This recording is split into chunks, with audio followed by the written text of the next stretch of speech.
To fight anti-Semitism, one must be part of a struggle against bigotry in general.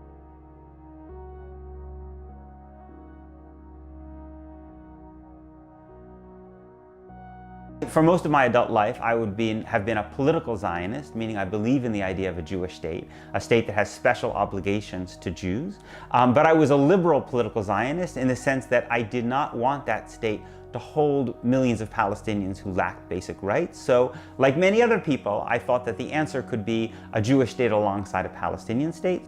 I came to the conclusion more recently that that vision is no longer tenable. Israel has made its control over the West Bank permanent, essentially, and that this vision of partition doesn't really reckon with some of the most fundamental issues in the conflict, one of which is the right of Palestinian refugees to return to their homes, many of which are inside Israel proper, and also the right of Palestinian citizens in Israel, who represent 20% of the population, to be equal. You start to see some significant American Jewish criticism of Israeli behavior first during the Lebanon War in the early 1980s, and then during the First Intifada in the late 1980s.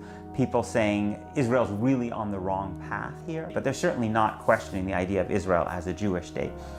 I think what you start to see later is a younger generation of American Jews for whom the notion of Israel as always in existential danger doesn't comport as much with their own experience. Their experiences of seeing Israel as a kind of regional superpower and seeing Israel controlling millions of Palestinians who lack basic rights.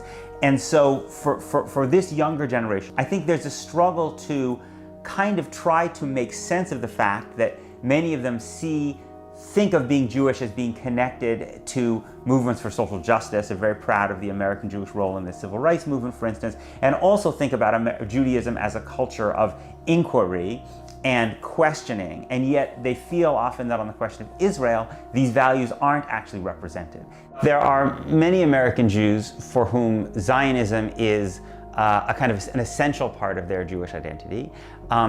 And to oppose the idea of a Jewish state for them represents a threat to Jews, period.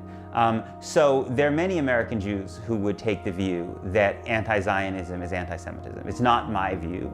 I think it doesn't actually logically make sense as an argument, and I think it has very negative consequences for the ability of Palestinians to express themselves. If one thinks about the $3.8 billion that the United States gives to Israel, what it really is basically we give Israel a credit card to buy US weaponry. And so it's really a subsidy in many ways to the US weapons industry. And that's part of a much larger story, which is that the US very aggressively goes out and sells weapon systems all around the world. That is a significant, plays a role in American foreign policy. Palestinians in the United States have been significantly excluded from the American debate over Israel-Palestine for a long time. I think that's beginning to change a little bit. You've seen over the past few weeks more Palestinian voices on TV. American Jews have been allowed to have a more prominent voice, and so I am the beneficiary of that, and that creates certain challenges when one enjoys that kind of privilege in the discussion. In mainstream political discourse as represented in Washington, the idea of one equal state which allows Palestinian refugees to return is still very much marginal. Many people are quite comfortable with the one state that we have now, in which millions of Palestinians lack basic rights. But the idea of trying to make it a state with equality for all is a position supported by, I think, only one member of Congress, Rashida Tlaib.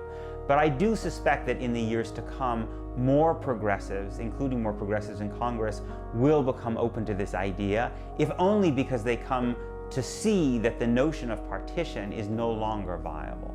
Jews, understandably, are frightened of an organization like Hamas. But the argument that I would make is that if you want a society that is peaceful for all people, what you need to do is give people the right to express themselves non-violently. That if you deny people their political rights and they have no voice non-violently, and you use the violence of state oppression upon them, you are actually creating a recipe for more violence.